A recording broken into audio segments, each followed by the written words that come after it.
Welcome to நெல்லை அண்ணாச்சி சமையல். இன்றைக்கி நாம் கிராமத்து ஸ்டைலில் சுண்டக்காய் புளிக்குழம்பு எப்படி செய்யலாம் வாங்க பார்க்கலாம். தேவையான பொருட்கள்: இடித்த சுண்டக்காய், கொஞ்சம் சின்ன வெங்காயமும் வெள்ளை பூண்டும். ஒரு பாத்திரத்தில் எண்ணெய் சூடானதுக்கப்புறமா ஜீரகம், கடுகு, வெந்தயம், கருவேப்பிலை நல்லா பொரிஞ்சு வந்ததுக்கப்புறம் ஒரு கைப்பிடி பூண்டு அதுவும் போட்டு நல்லா ஹாஃப் குக் ஆனதுக்கப்புறமா நம்ம இடித்து வச்சுருக்க சுண்டக்காய் இதையும் சேர்த்து நல்லா கொஞ்சம் ஃப்ரை பண்ணிக்குவோம். ஒரு 1/4 பதம் ஃப்ரை ஆனால் போதும்.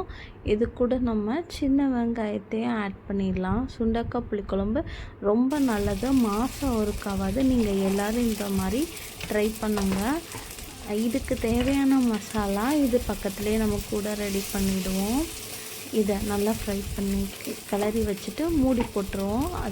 மசாலாவுக்கு ஒரு கடாயில் எண்ணெய் ஊற்றாமல் 1 ஸ்பூன் உளுந்து, 1 ஸ்பூன் கடலப்பருப்பு, ஒரு 1/2 ஸ்பூன் அரிசி, 2 ஸ்பூன் தனியா.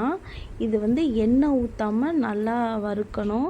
இது கூட கட்டி பெருங்காயம் ஒரு சின்ன துண்டு இதையும் சேர்த்துக்குவோம். இந்த வெள்ளை உளுந்து பொன்னிறமாக வறுபட்டு வர வரைக்கும் நல்லா வறுத்துக்கணும். இதை நல்லா வறுத்து எடுத்ததுக்கப்புறம் இதே பாத்திரத்தில் எண்ணெய் ஊற்றாமல் கொஞ்சம் கருவேப்பிலையும் காரத்துக்கு ஏற்ப வரமிளகாய் இதையும் ஆட் பண்ணி நல்லா ரோஸ்ட் பண்ணிக்கணும். இதுவும் ஃப்ரை ஆனதுக்கப்புறம் ஒரு ஜாரில் மாற்றி நல்லா திரியாக அரைச்சி எடுத்துக்குவோம். ஒரு 3/4 பதம் அரைப்பட்டு வந்ததுக்கப்புறமா தேவையான அளவுக்கு தேங்காய் துருவல் நான் ஒரு கைப்பிடி சேர்த்துக்கிட்டேன்.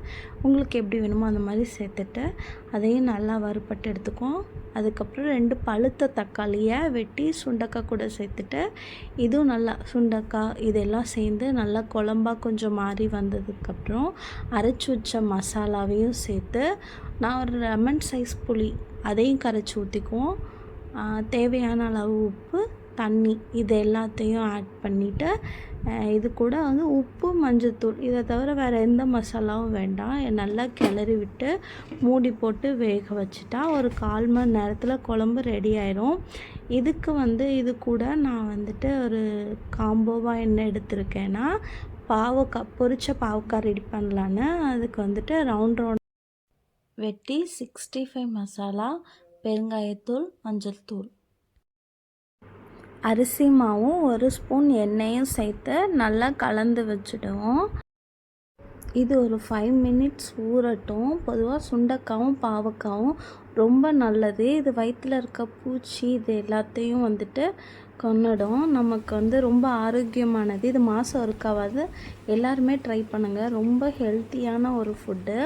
இதை கொஞ்சமாக ஆயில் ஊற்றி இந்த மாதிரி ஃப்ரை பண்ணி எடுத்துக்குவோம்.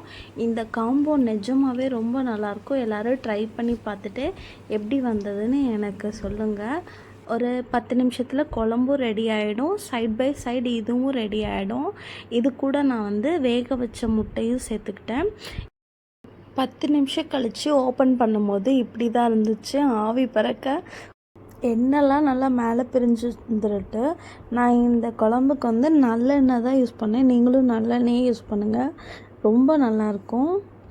எங்கள் வீட்டு குட்டீஸ்க்கும் ரொம்ப பிடிச்சது. நீங்களும் ட்ரை பண்ணிவிட்டு எப்படி இருந்தாலும் கமெண்ட் பாக்ஸில் சொல்லுங்கள். பாய்.